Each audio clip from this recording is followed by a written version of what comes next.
मित्रों, हिंदी साहित्य अकेडमी में आपका स्वागत है। और आज हम प्रथम रचनाकार का भाग 2 लेकर आए हैं, जिसमें हम आगे के विशेष कवियों को देखेंगे। खड़ी बोली गद्य की प्रथम रचना चंद छंद वर्णन की महिमा है और इसके रचनाकार है गंग। कवि 17वीं शताब्दी समय है इसका और रामचंद्र शुक्ल के अनुसार परिमार्जित शुद्ध खड़ी बोली गद्य की रचना भाषा योग वाशिष्ठ है और रचनाकार है राम प्रसाद निरंजनी 1741 ईस्वी। छायावाद का प्रथम प्रयोगकर्ता मुकुटधर पांडे को माना जाता है। श्री शारदा पत्रिका में 1920 ईस्वी में निबंध हिंदी छायावाद। खड़ी बोली का प्रथम प्रयोग किसने किया था? लल्लू लाल जी ने किया था।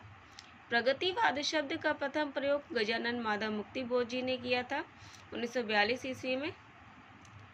प्रयोगवाद शब्द का प्रथम प्रयोगकर्ता नंद दुलारे वाजपेयी जी ने किया था और जो निबंध है वो है प्रयोगवादी रचनाएं 1943 ईस्वी। अज्ञे जी को प्रयोगवाद के जनक कहा जाता है। नई कविता शब्द का प्रथम प्रयोगकर्ता अज्ञे है। समय 1951 ईस्वी।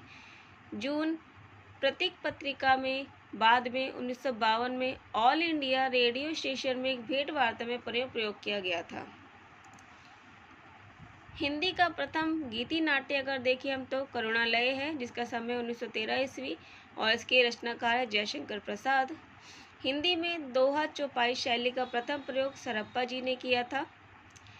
रीति काव्य का प्रथम ग्रंथ है हित तरंगिणी, समय 1541 ईस्वी, कृपाराम।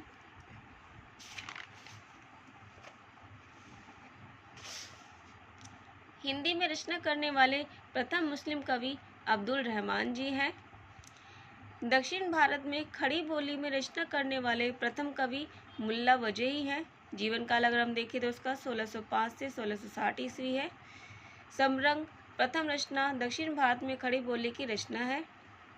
गीति काव्य शब्द का प्रथम प्रयोग किसने किया था? लोचन प्रसाद पांडे जी ने किया था कुसुम माला की भूमिका में। हिंदी में सूफी काव्य परंपरा की प्रथम रचना चंदायन है। समय है 1379 ईस्वी। मुल्ला दाऊद। हिंदी में छंद शास्त्र की प्रथम रचना छंदमाला है। रचनाकार है केशव दास जी। हिंदी के प्रथम गीतकार विद्यापति जी हैं। प्रथम विश्व हिंदी सम्मेलन नागपुर 1975 ईस्वी में है। हिंदी में सुचिंतावाद शब्द का प्रयोग मुकुटधर पांडे जी ने किया था। हिंदी का प्रथम रेखाचित्र बोलती प्रतिमा है 1937 ईस्वी में, श्री राम शर्मा इसके रचनाकार है। हिंदी का प्रथम रेखाचित्र संग्रह पद्म पराग है 1929 ईस्वी, पद्मश्री शर्मा जी हैं इसके रचनाकार। हिंदी के प्रथम मार्क्सवादी आलोचक देखें तो शिवदान सिंह चौहान जी हैं। रचना है प्रगतिवाद 1946 ईस्वी। धन्यवाद।